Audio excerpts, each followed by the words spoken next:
ನಮಸ್ತೆ, welcome to my YouTube channel. ಈಗ ಇವತ್ತಿನ ಮಧ್ಯಾಹ್ನಕ್ಕೆ ಊಟಕ್ಕೆ ನಾನು ಬಟಾಣಿ ಆಲೂಗಡ್ಡೆ ಮಸಾಲೆ ಸಾಂಬಾರು ಮಾಡೋಣ ಅಂದ್ಕೊಂಡಿದ್ದೀನಿ. ಅದನ್ನ ಹೇಗೆ ಮಾಡೋದು ಅಂತ ತೋರಿಸ್ತೀನಿ, ಅದಕ್ಕೆ ಏನೇನು ಬೇಕು ಅಂತ ನೋಡಿ ಫ್ರೆಂಡ್ಸ್. ಈಗ ಬಟಾಣಿ ಮಸಾಲೆ ಸಾಂಬಾರಿಗೆ ಏನು ಐಟಮ್ಸ್ ಬೇಕು ಅಂತ ಹಾಕ್ಕೊಳ್ತೀನಿ, ನೋಡ್ಕೊಳ್ಳಿ. ಒಂದು ಟೊಮೊಟೊ, ಎರಡು ಈರುಳ್ಳಿ, ಮೀಡಿಯಮ್ ಸೈಜು 2 ಈರುಳ್ಳಿ, 12 ಒಣಮೆಣ್ಸಿನ್ಕಾಯಿ, 1 ಗಡ್ಡೆ ಬೆಳ್ಳುಳ್ಳಿ, ಸ್ವಲ್ಪ ಶುಂಠಿ, ಕೊತ್ತಂಬರಿ ಸೊಪ್ಪು ಸ್ವಲ್ಪ, ತೆಂಗಿನಕಾಯಿ. ಇದನ್ನ ಕಟ್ ಮಾಡ್ಕೊಂಡು ಹಾಕ್ಕೊಳ್ಳೋಣ. ಇದನ್ನ ಅದ್ರ ಜೊತೆಗೆ ಸ್ವಲ್ಪ ಕಡಲೆಪಪ್ಪು,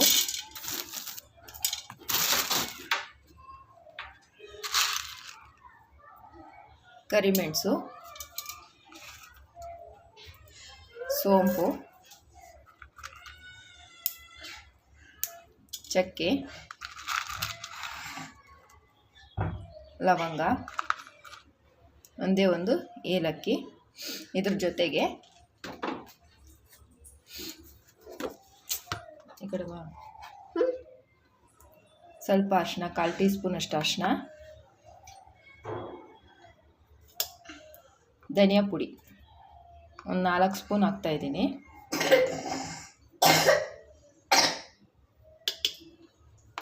ನಿಮ್ಮ ಮನೇಲಿ ಜನ ಎಷ್ಟಿದ್ದಾರೆ ಅಂತ ನೋಡಿಕೊಂಡು ಆಮೇಲೆ ಅದಕ್ಕೆ ಬೇಕಾದಷ್ಟು ಮಸಾಲೆನ ಹಾಕ್ಕೊಳ್ಳೋದು. ಇಷ್ಟೇ. ಇದಕ್ಕೆ ನಾವು ಇವಾಗ ರುಬ್ಕೊಂಬರೋಣ ಇದನ್ನು.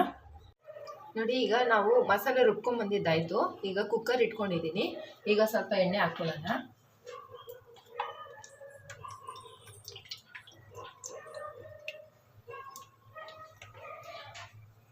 ಮಸಾಲೆ ಸಾಂಬಾರಿಗೆ ಸ್ವಲ್ಪ ಎಣ್ಣೆ ಜಾಸ್ತಿನೇ ಇರಬೇಕು. ಈಗ ಸಾಸಿವೆ ಹಾಕ್ಕೊಳ್ಳೋಣ.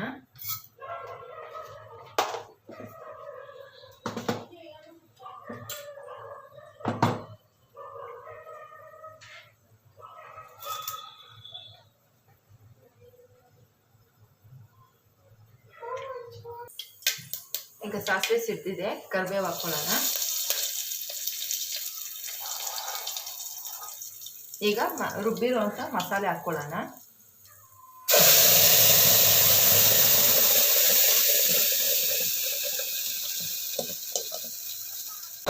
ಚೆನ್ನಾಗಿ ಮಿಕ್ಸ್ ಮಾಡ್ಕೊಳ್ಳೋಣ. ಇದನ್ನ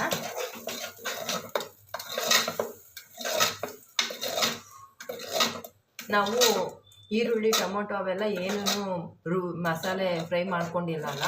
ಹಾಗಾಗಿ ನಾವಿವಾಗ ಎಣ್ಣೆಯಲ್ಲಿ ಚೆನ್ನಾಗಿದು ಫ್ರೈ ಆಗಬೇಕು. ಚೆನ್ನಾಗಿದು ಫ್ರೈ ಆದರೆ ಎಣ್ಣೆ ಎಲ್ಲ ಮೇಲೆ ಬಿಟ್ಕೊಳ್ಳುತ್ತೆ. ಅಲ್ಲಿವರೆಗೂ ನಾವು ಈ ಮಸಾಲೆನ ಚೆನ್ನಾಗಿ ಫ್ರೈ ಮಾಡ್ಕೋಬೇಕು. ಎಲ್ಲ ಹಸಿದು ಹಾಕಿರೋದ್ರಿಂದ ನಾವು ಈ ಮಸಾಲೆನ ಇಲ್ಲಿ ಚೆನ್ನಾಗಿ ಫ್ರೈ ಮಾಡ್ಕೋಬೇಕು. ಫ್ರೈ ಮಾಡಿಕೊಂಡ್ರೆ ಸಾಂಬಾರು ತುಂಬ ಟೇಸ್ಟಾಗಿ ಬರುತ್ತೆ. ಇದು ಫ್ರೈ ಆದಮೇಲೆ ನಾನು ನಿಮ್ಗೆ ತೋರಿಸ್ತೀನಿ. ನೋಡಿ, ನಾನು ಕುಕ್ಕರ್ ಸ್ವಲ್ಪ ಹಾಗೆ ಸುಮ್ಮನೆ ಮುಚ್ಚಿದ್ದೆ, ಕ್ಲೋಸ್ ಮಾಡಿರಲಿಲ್ಲ, ಸುಮ್ಮನೆ ಮುಚ್ಚಿದ್ದೆ. ಈಗ ಮಸಾಲೆ ಬೆಂದಿದೆ ಅಂತ ನೋಡೋಣ. ಚೆನ್ನಾಗಿ ಫ್ರೈ ಆಗಿದೆ. ನಾವು ಇವಾಗ ಬಟಾಣಿ ಆಲೂಗಡ್ಡೆ ಹಾಕ್ಕೊಳ್ಳೋಣ. ಹಾಕ್ಕೊಂಡು ಚೆನ್ನಾಗಿ ಮಿಕ್ಸ್ ಮಾಡ್ಕೊಳ್ಳೋಣ. ಅದು ಸ್ವಲ್ಪ ಮಸಾಲೆಯಲ್ಲಿ ಫ್ರೈ ಆಗಿದೆ.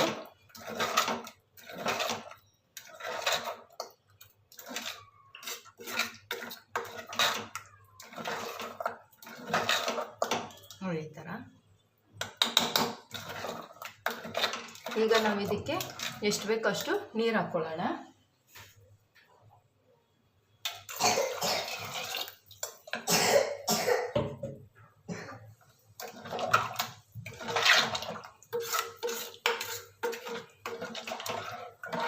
ಚೆನ್ನಾಗಿ ಮಿಕ್ಸ್ ಮಾಡ್ಕೊಳ್ಳೋಣ. ತುಂಬ ಗಟ್ಟಿ ಇದೆ ಇದು. ಮತ್ತೆ ಬೆಂದ ಮೇಲೆ ಮತ್ತೆ ಇನ್ನೂ ತೀವ್ರ ಗಟ್ಟಿ ಆಗುತ್ತೆ. ಅದಕ್ಕೆ ನಾವು ಇನ್ನೂ ಸ್ವಲ್ಪ ನೀರು ಹಾಕ್ಕೊಳ್ಳೋಣ. ಸಾಕು. ಇವಾಗ ಚೆನ್ನಾಗಿ ಮಿಕ್ಸ್ ಮಾಡ್ಕೊಳ್ಳೋಣ. ನೋಡಿ, ಈ ಥರ ಇಷ್ಟು ತೆಳ್ಳಗಿದ್ರೆ ಸಾಕು ನಮಗೆ. ಇವಾಗ ಇದಕ್ಕೆ ಉಪ್ಪು ಹಾಕ್ಕೊಳ್ಳೋಣ.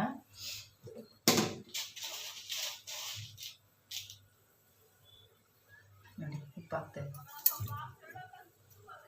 ಸ್ವಲ್ಪ ಕಮ್ಮಿನೇ ಹಾಕ್ಕೊಳ್ಳಿ. ಮತ್ತು ಏನಾದರೂ ಉಪ್ಪು ಜಾಸ್ತಿ ಆಯಿತು ಅಂದರೆ ಏನು ಮಾಡೋಕ್ಕಾಗಲ್ಲ, ಅದಕ್ಕೆ ಸ್ವಲ್ಪ ಕಮ್ಮಿನೇ ಹಾಕ್ಕೊಳ್ಳಿ.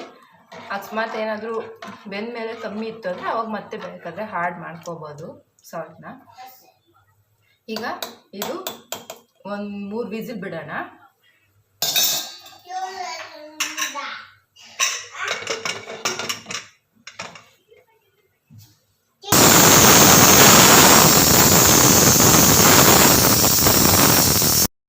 ನೋಡಿ ಇವಾಗ ಆಗಿದೆ ಸಾಂಬಾರು, ಪ್ರೆಷರ್ ಇಳಿದಿದೆ. ಈಗ ನಾವು ಓಪನ್ ಮಾಡಿ ನೋಡೋಣ ಹೇಗಿದೆ ಸಾಂಬಾರು ಅಂತ. ನೋಡಿ ಎಷ್ಟು ಚೆನ್ನಾಗಿ ಬಂದಿದೆ. ಈ ಸಾಂಬಾರು ಮುದ್ದೆಗಾಗಲಿ, ರೈಸ್ಗಾಗಲಿ, ಚಪಾತಿ, ಪೂರಿ ಎಲ್ಲದಕ್ಕೂ ಚೆನ್ನಾಗಿರುತ್ತೆ ಕಾಂಬಿನೇಷನ್. ನಿಮ್ಗೆ ಇಷ್ಟ ಆಗಿದ್ರೆ ಲೈಕ್ ಮಾಡಿ, ಶೇರ್ ಮಾಡಿ, ಸಬ್ಸ್ಕ್ರೈಬ್ ಮಾಡ್ಕೊಳ್ಳಿ. ಪ್ಲೀಸ್ ಬೆಲ್ ಐಕನ್ನ ಕ್ಲಿಕ್ ಮಾಡಿ. ಓಕೆನಾ? Thank you.